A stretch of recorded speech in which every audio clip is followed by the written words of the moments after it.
Welcome to ચેતુસ kitchen. આજે આપણે બનાવીશું વ્રત કે ઉપવાસ માટે ઝટપટ બની જાય એવા 10 જ મિનિટમાં ફરાળી ભજીયા બનાવશું। તો એના માટે આપણે કાચા 4 બટેકા લઈ લીધા છે, 2 લીલા મરચાં છે, તીખા એવા હોય છે 2 મરચાં લીધા છે, 1 આદુનો ટુકડો લીધો છે, આપણે લીલા ધાણા લીધા છે, અહીંયા મીઠું લીધું છે, 1 ચમચી ગળપણ માટે ખાંડ લીધી છે અને અહીંયા આપણે ફરાળી લોટ લીધો છે, અડધું લીંબુ લીધું છે। તો પહેલાં આપણે બટેકાને છોલી લેશું। તો બટેકાને આપણે છોલી લેશું આવી રીતે। તો બધા બટેકાને આપણે છોલી લેવાના છે। તો અહીંયા આપણા મોટા સારવાળી એક ખમણી લેવાની, એમાં આપણે બટેકાને ખમણી લેવાના છે।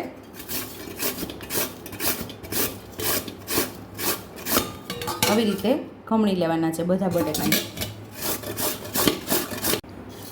તો અહીંયા આપણે 2 મરચાં પણ ઝીણા ઝીણા સુધારી લીધા છે અને ચારેય બટેકાને પણ આપણે ખમણી લીધા છે। બટેકા ખમણી લઈએ એટલે તરત જ આપણે મરચાં સુધારીને આદુ ઉપર ખમણી લેશું।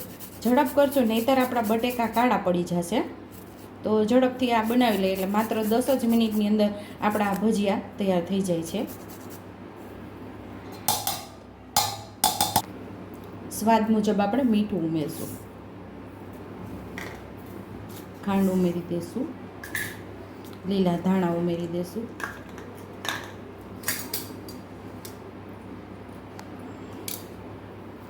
અહીંયા આપણે અડધું લીંબુ પણ ઉમેરી દઈશું। ખટાશને બેલેન્સ કરવા માટે આપણે 1 ચમચી અહીંયા ખાંડ ઉમેરેલી છે।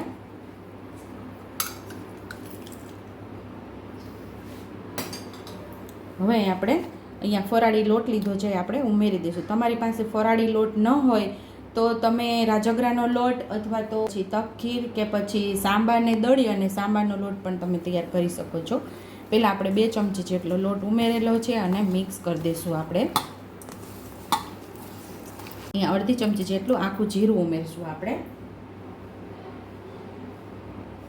5 ચમચી જેટલું લાલ મરચું પાવડર ઉમેરશું અને પાછું આપણે 2 ચમચી જેટલો લોટ ઉમેરી દીધો છે, કુલ 4 ચમચી જેટલું થયેલું છે અને સરસ આપણે મિક્સ કરી દઈશું।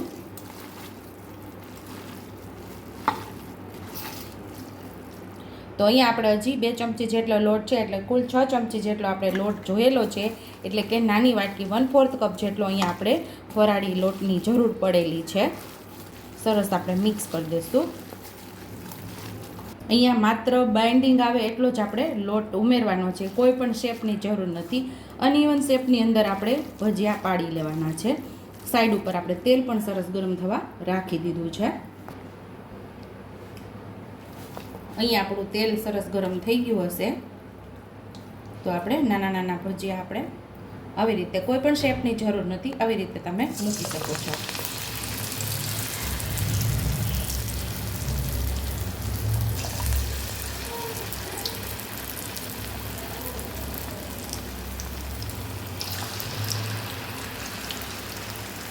પછી મીડિયમ કરી નાખવાનો છે ગેસ આપણે।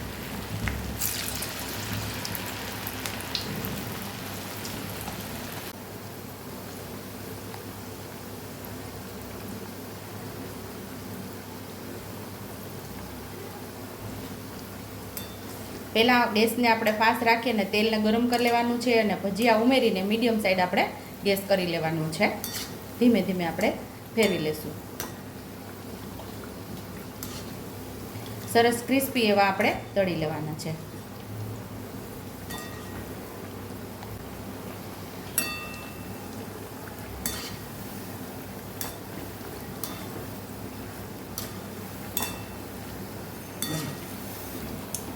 તો ગોલ્ડન બ્રાઉન કલર થાય ત્યારે આપણે એને બહાર લઈ લેવાના છે, ક્રિસ્પી એવા તળી લેવાના છે।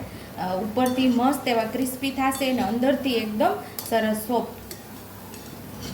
તો આપણા અહીંયા ભજીયા તૈયાર થઈ ગયા છે, તો એને બહાર લઈ લેશું અને તેલને નિતારી લેશું।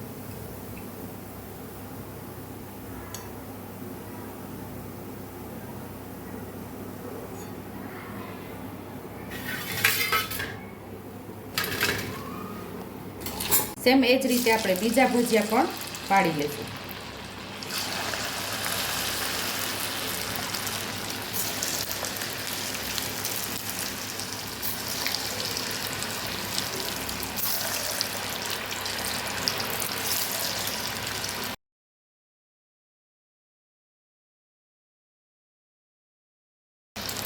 તો બધા ભજીયા આપણે પાડી લીધા છે અને બહુ મીડિયમ, બહુ સાવ ધીમો પણ નહીં ને ફાસ્ટ પણ નહીં એવો ગેસની આપણે રાખવાની.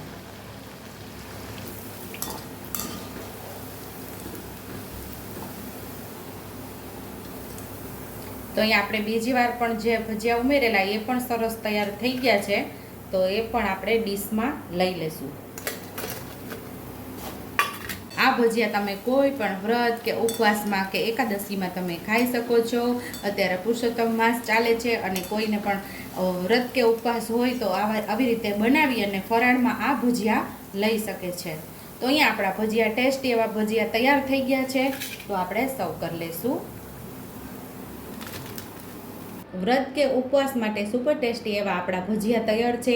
આ ભજીયાને તમે ગ્રીન ચટણી સાથે પણ ખાઈ શકો અને દહીંની અંદર ખાંડ ઉમેરી અને સ્વીટ જેવું દહીં બનાવી અને દહીં સાથે પણ ખાઈ શકો છો. જો તમને મારી રેસીપી પસંદ આવી હોય તો મારી રેસીપીને લાઈક કરજો, શેર કરજો, હાઈપ કરજો, સબસ્ક્રાઈબ કરજો, બેલ આઇકોનને દબાવતા ભૂલતા નહીં અને કમેન્ટ બોક્સમાં કમેન્ટ કરજો કે મારી રેસીપી કેવી લાગી.